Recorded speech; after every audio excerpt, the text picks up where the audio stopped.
Okay, in this video we're just going to demonstrate how to retrofit the LiftMaster 860 EV into an existing garage door system, which the remote controls may have become obsolete, or the spare parts are no longer available if the radio card has failed.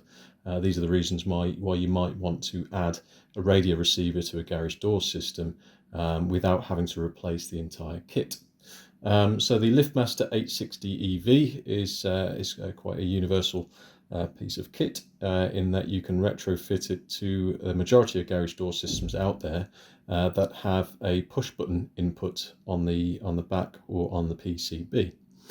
So for this system featured in this video, we've got the LiftMaster 4410 EGB. These are no longer available, and the older systems of these, the remote controls are no longer available, so it's an ideal candidate to show in this video. So what you'll need obviously is the 860 EV itself. We also supply a small transformer or power supply that plugs into the wall, which will power the radio receiver up. Now you can power the radio receiver from the rear terminals of this garage door system as well, but for the purpose of this video we'll be using a transformer such as this. You'll need a terminal screwdriver and a Phillips screwdriver, and the remote controls that's supplied with the kit as well. So first things first, we're going to take the receiver out of the box. That's the antenna, we'll need that later. That's the radio receiver and the instructions which come with that. We'll come back to that shortly. So first thing we'll need to do is on the back of the radio receiver there's 4 screws. We'll need to remove those and take the lid off.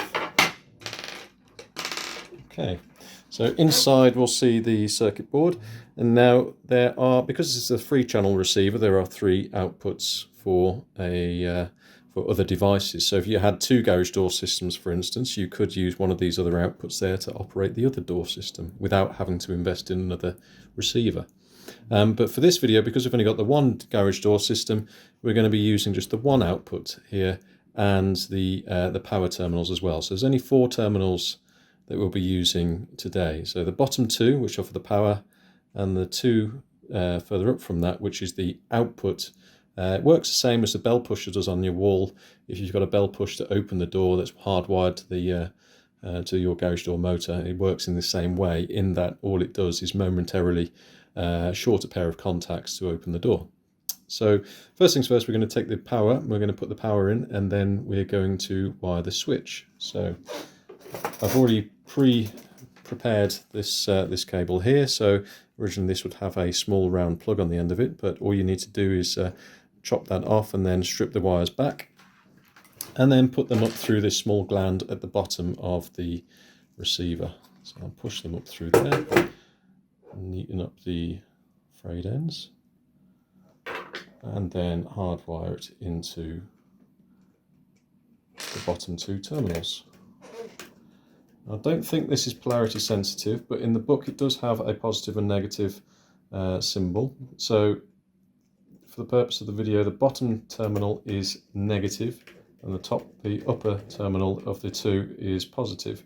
And to tell that on the cable or on the power supply that's supplied there, you'll see one cable has got a striped line that goes down it. That's the positive, and the other cable is completely black, and that is the negative. So now we have my powered cable in. The next step is to wire in the switch cable.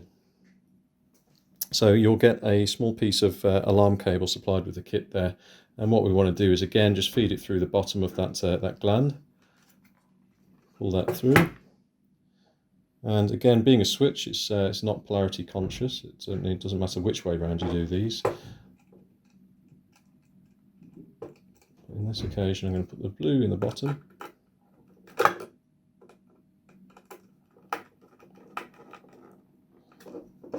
Nice and tight. And the yellow, the next terminal above.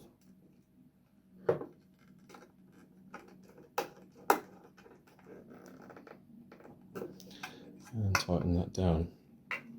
Right, so that's the wiring inside the radio receiver complete.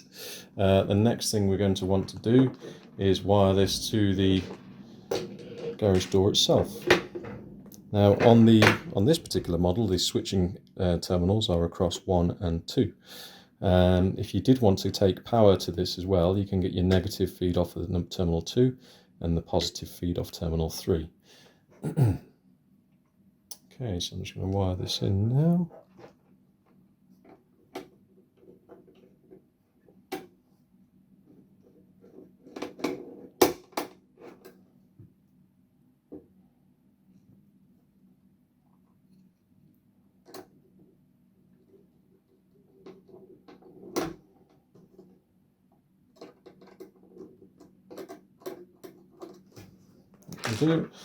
Okay, so now we have that connected up. I just need to plug in my radio receiver, and before I mount this, and I'll tell you a bit more about the mounting shortly, we have to program our remote controls. So I'm just going to plug this into a 3-pin plug socket, and I'm going to add the antenna which is supplied in the kit, and that just simply screws into the top of that coaxial connection.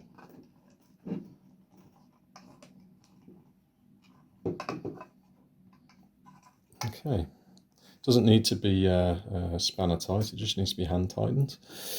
Okay, so now we have the wired connections made, and I'll just need to program this receiver with a remote control. So take one of the remote controls that was supplied with the kit and remove it from the packaging. And you'll need to slide down the front to expose the buttons on the for the remote. So on the receiver you'll see there's 3 blue buttons, and these are for each channel's output. So each output. Now I've wired out of channel 1, the bottom 2 here, so they marry up quite neatly with the button there for programming. So all you want to do is press that for 1 second and release until the yellow LED illuminates.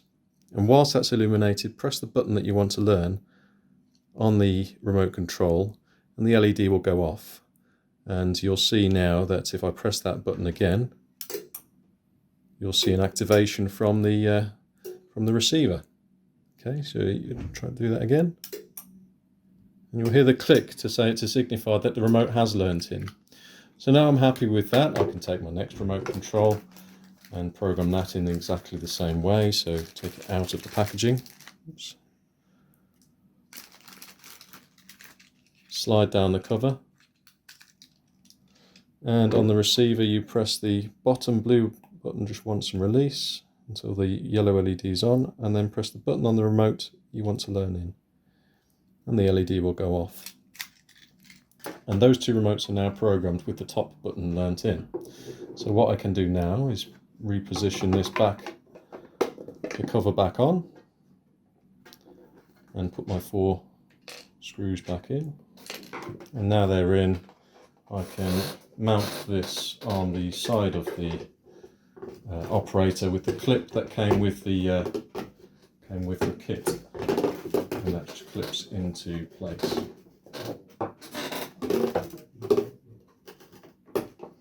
Okay, so now that's in place, you see that on the side there, and my wired connections are made.